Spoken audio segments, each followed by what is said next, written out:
அதிமுகவையே மீட்க முடியாத எடப்பாடி பழனிசாமி தமிழ்நாட்டை மீட்கப் போகிறாரா என்று முதலமைச்சர் மு.க.ஸ்டாலின் கேள்வி எழுப்பியுள்ளார்.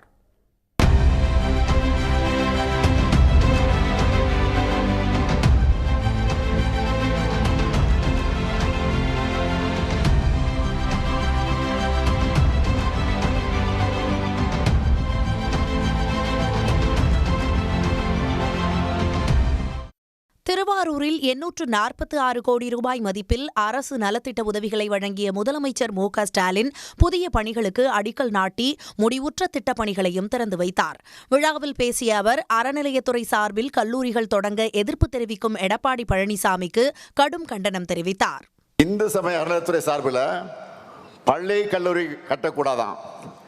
இதுக்கு முன்னாடி பாஜகவுக்கு வெறும் டப்பிங் வாய்ஸ் தான் பேசிக்கிட்டு இருந்தார். இப்போ பாஜக ஒரிஜினல் வயசாக பேச ஆரம்பிச்சிட்டார். அறநிலையத்துறை சட்டத்திலேயே கல்லூரி தொடங்க சட்டம் இருக்கு. இது கூட தெரியாம நீங்க எப்படித்தான் முதலமைச்சராக இருந்தீர்களோ எனக்கு புரியல.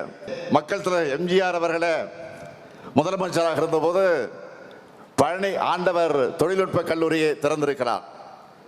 அந்த கல்லூரிக்கு கூடுதல் கட்டடத்தை போன முறை நீங்கள் திறந்து வச்சீங்க. அப்போ ஏதாவது மயக்கத்தில் போய் திறந்து வச்சுட்டு வந்தீங்களா? பாஜக தலைவர்களே இந்த மாதிரி கல்லூரி தொடங்கக்கூடாதுன்னு பேசுறது இல்லை. ஆனால் பழனிசாமி மட்டும் பேசுகிறார். இதை பார்த்தா ஒன்று தான் எனக்கு நினைவுக்கு வருது. ஒரு திரைப்படத்தில் வடிவேலு படத்தில் தான் ஒரு காமெடி ஒன்று வரும். என்னன்னா, கொடுத்த காசுக்கு மேலே என்னமா கூவுறான்னு. அந்த மாதிரி பாஜகக்காரங்களே பேசிட்டு இருக்காங்க. நான் பழனிசாமியை நேரடியாக கேட்கிறேன், ஏன் படிப்புனா உங்களுக்கு அவ்வளவு கசக்குது?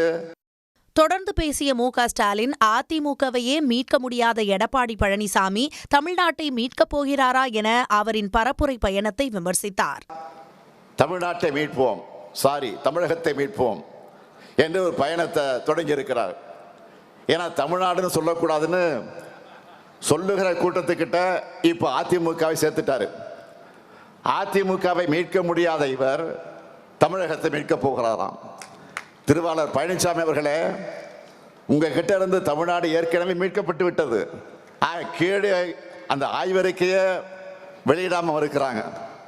அது மட்டுமா, தொகுதி மறுவர அந்த பிரச்சனை, இப்போ வாக்காளர் பட்டியலை குளறுபடியாகி இருக்கக்கூடிய பிரச்சனை, இப்படி தமிழ்நாட்டோட எல்லா உரிமைகளையும் பறிச்சவங்க கூட கூட்டணி வச்சுக்கிட்டு எப்படி உங்களால் கூச்சமே இல்லாமல் பயணம் பண்ண முடியுது? நன்னிலம் வட்டம் வண்டாம்பாளையில் 56 கோடியில் திருவாரூர் மாவட்ட மாதிரி பள்ளி அமைக்கப்படும் என்ற புதிய அறிவிப்பை முதலமைச்சர் வெளியிட்டார். திருவாரூர் ஜூப்ளி மார்க்கெட் பகுதியில் 11 கோடி ரூபாய் மதிப்பில் வணிக வளாகம், மன்னார்குடியில் 18 கோடியில் அரசு மகளிர் கலை அறிவியல் கல்லூரி அமைக்கப்படும் எனவும் தெரிவித்தார். திருவாரூர் மாவட்ட ஆறுகள், வாய்க்கால்கள், வடிகால்களின் மதகுகள், நீர் ரெகுலேட்டர்கள் 43 கோடியில் புனரமைக்கப்படும் என கூறினார். நன்னிலம் வட்டத்தில் பூந்தோட்டம் புறவழிச்சாலை அமைப்பதற்கான திட்ட அறிக்கை தயாரிக்கப்படும்.